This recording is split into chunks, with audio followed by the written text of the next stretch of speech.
చరిత్రలో సువర్ణాక్షరాలతో లిఖించదగ్గ గొప్ప సినిమా శివ. ఆ సినిమాతో తెలుగు సినిమా గమనం మారిపోయింది. ఇలా కూడా సినిమా తీయొచ్చా అని ఆలోచించడమే కాదు, ప్రేక్షకులు సినిమా చూసే విధానాన్ని కూడా మార్చేసింది. అలాంటి సినిమా దాదాపు 36 ఏళ్ల తర్వాత రిలీజ్ అవుతుండడంతో టాలీవుడ్ అగ్రగణ్యులు సినిమాపై తమ అభిప్రాయాలను పంచుకున్నారు. తాజాగా Shiva movie release trailer launch event ను నిర్వహించారు మేకర్స్. 35 years తర్వాత ఆ రోజు మేము స్టార్ట్ తీసిన దానికి ఇప్పుడు మళ్ళీ me and Nagarjuna on the same stage about the same film. ఇది ఆ రోజున మా ఊహ కూడా అంది. ఎస్ రాము, 36 years క్రితం అనుకోలేదు కదా No, ఇలా స్టేజ్ మీద ఒకే స్టేజ్ మీద ఇద్దరు ఉండి మళ్ళీ ఈ సినిమాని ట్రైలర్ లాంచ్ చేయబోతున్నాం అని ఊహలో కూడా అనుకోలేదు మేము ఇద్దరం. సో బేసిక్గా ఆ రోజు సినిమా స్టార్ట్ అవ్వకముందు అంటే ఒక టెక్నికల్ ఆస్పెక్ట్స్ కానీ సౌండ్ డిజైన్ కానీ నాకు నాగార్జున ఇచ్చిన ఫ్రీడమ్, అంటే ఆ రోజుల్లో ఆల్మోస్ట్ ఒక ఎఫెక్ట్స్ ట్రాక్ అంతా లే చేసేసి 2-3 రోజుల్లో 4-5 రోజుల్లో చుట్టేసేవారు. నేను ఆల్మోస్ట్ 2 months తీసుకున్నాను సౌండ్ డిజైన్కి. అది సేమ్ ఫ్రీడమ్ మళ్ళీ నాగార్జున 36 years మళ్ళీ ఇచ్చాడు. ఇప్పుడు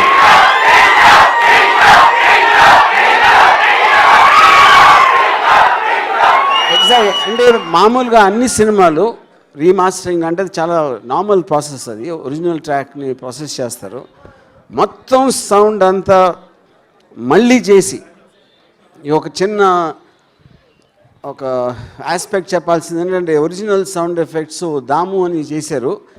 ఇప్పుడు రిలీజ్కి కొత్త సౌండ్ చేసింది దాము గ్రాండ్ సన్ ప్రదీప్ అని.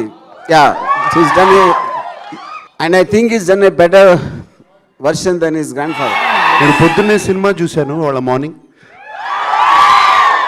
రాము 6 నెలల నుంచి నిజంగా చాలా చాలా కష్టపడి కాదు, ప్రేమతో ఇష్టపడి